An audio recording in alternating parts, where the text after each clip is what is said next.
agreed.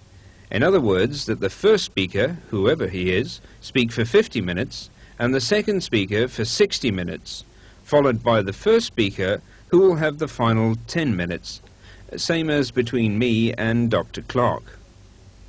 To appear just and fair, the chairman will toss a coin in front of the audience. You were absolutely tickled by this suggestion of mine on the phone. Have you forgotten this also? On the 18th of September 1985, Dr. Sorrosh finally agreed to the original subject to be debated, but he leaves the format in the air. As late as November the 15th, an unjust format is still being stubbornly mooted by Dr. Sorrosh, and again I quote, 50 minutes first speaker, 50 minutes second speaker, 8 minutes rebuttals first speaker, 8 minutes rebuttals second speaker. Up to 15 minutes before the start of the great debate, the format was still unsettled. Mr. Deedat unwillingly agreed to the unjust format of Dr. Sorrosh, leaving everything to Allah and the tossing of the coin. Dr. Sorrosh lost the toss, and the outcome of the debate we leave to you, the intelligent viewer, to decide. We have a notice. Between 1,000 and 2,000 people were unable to get in here tonight, and therefore they were reluctantly turned away by the police on the instruction of the authorities here because there was no room. In a debate of this nature, it's important that we understand the character of the meeting that we've come to. And I believe this is a historic occasion where those who come from a Christian perspective can listen to those who come from an Islamic perspective and vice versa. And I speak as chairman of this meeting. I am a committed Christian. My name is Clive Calver, and I'm General Secretary of the Evangelical Alliance. For the purpose of this meeting, I will remain totally impartial and will seek to act in true British fashion as a neutral. We'll endeavour to do so for the next 2.5 hours. I do want to welcome you on behalf of both our participants who are thrilled that this hall is so full tonight. It's good that you've taken the time to come to this important occasion. You may be wondering when you yourselves would have an opportunity in participating in this debate.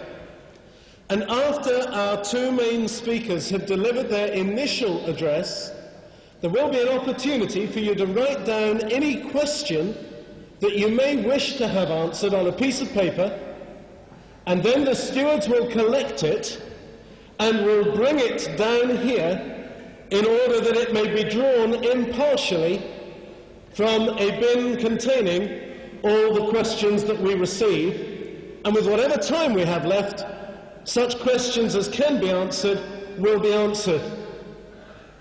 There are certain rules governing this debate.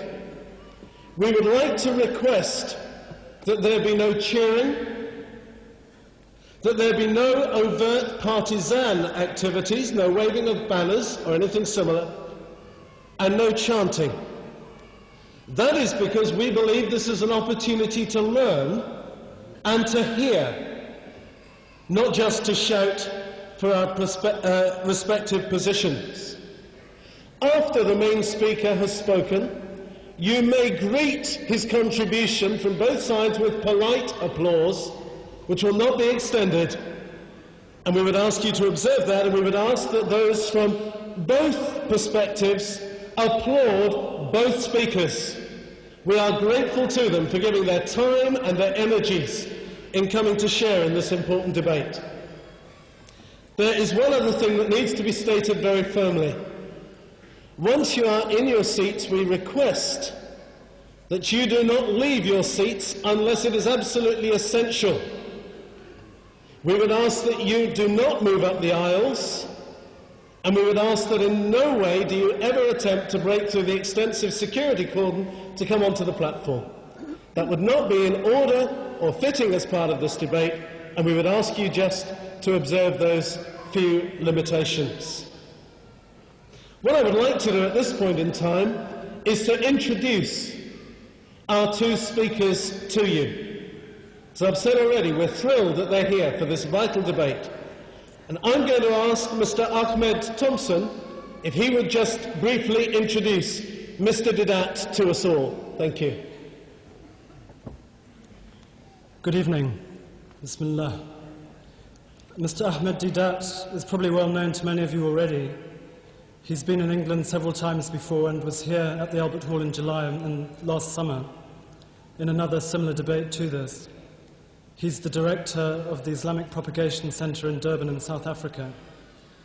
And he's a man who has studied both the Quran and the Bible for a considerable length of time. Obviously, as a Muslim, he accepts the Quran as the final revelation from God to man, to the last of the prophets, and much of his perspective is based on what is in the Quran.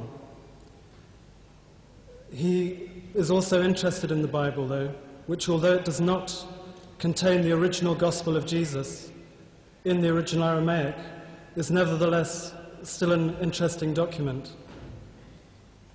And perhaps we should just draw your attention to one of the verses of Quran, which says, and this ayat is addressed primarily to the Prophet Muhammad, peace and blessings of Allah on him, but also to all Muslims.